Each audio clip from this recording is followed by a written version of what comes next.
everybody excited about Mitzvah Day? Yeah! All right, me too. It's really wonderful to see everybody here. Our tradition of Temple Sinai is to have a little bit of an opening ceremony. What we're doing is a very Jewish act, but it could also be a secular act, and we really want to make it a spiritual act. And so there's a couple prayers we're going to recite, a song we're going to sing, and even a little bit of Torah we're going to study. So I hope that you can pull out one of the handouts on your table, or if you want to share with the people next to you. I wanted to study, if you look in the middle of the page, a quick little text from the Babylonian Talmud that speaks about the difference between tzedakah, about giving charity, versus gimilut chasadim, doing acts of loving kindness. So if you want to follow along, actually, if you want to read with me, please join me in the middle of the page.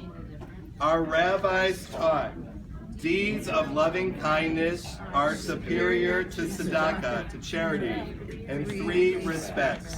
Tzedakah can be accomplished only with money. Deeds of loving kindness can be accomplished through personal involvement as well as with money. Tzedakah can be given only to the poor. Deeds of loving kindness can be done for both poor and rich. Tzedakah applies only to the living. Deeds of loving kindness apply to both the living and dead. So tell me, why does the Talmud believe that deeds of loving kindness are greater than tzedakah? What's one of the reasons?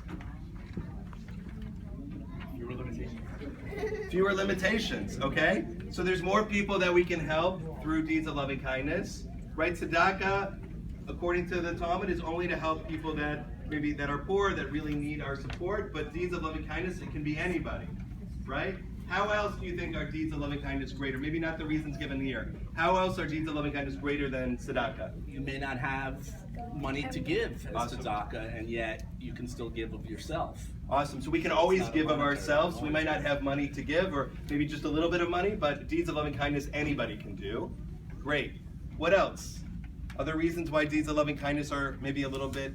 I think the personal involvement, rather than the impersonality of just giving money, but you're personally involved. Definitely. Makes it more connected. Right, so you're doing hands-on projects. It's often more, it's relationship, it's person with person, versus maybe just writing a check or swiping your credit card, or even just putting tzedakah into the tzedakah box. It's not as personal.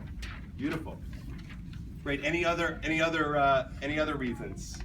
Any other thoughts? It's more like also like the same thing, but I mean like more time consuming and more difficult. Like if you have money, it's easy to just give it. If you don't have money, obviously then it's not easy, but Definitely. To spend your time and your efforts and take time out of your busy schedule is more of a, even back then they probably had things to do. Oh, they definitely had things to do. Maybe they didn't Maybe have, not they soccer didn't have games soccer or- and dance and everything else, but they definitely had a lot of things on their plate too.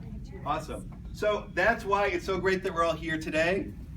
Mitzvah Day is not just a day to give of our hands-on, but it's also tzedakah. As you notice around the building, we'll have different opportunities to give tzedakah because we know that's important as well. But it's really important that we're all here together. There's the relationship that we're building with each other, with the community, and there's also the ability to kind of give back.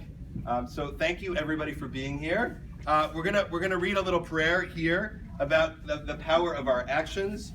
So we'll read back and forth. I'm going to read the first paragraph if you want to join me with the italics, and then we'll kind of go back and forth.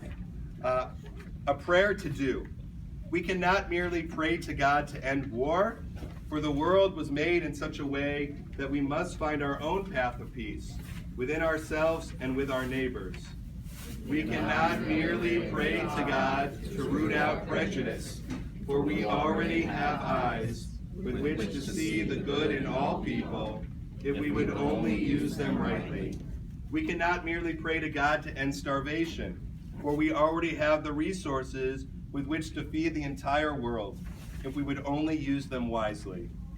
Therefore, we pray instead for strength, determination, and willpower, to do instead of merely to pray, to become instead of merely to wish, that our world may be safe and our lives may be blessed. If you want to turn to the next page, we know that doing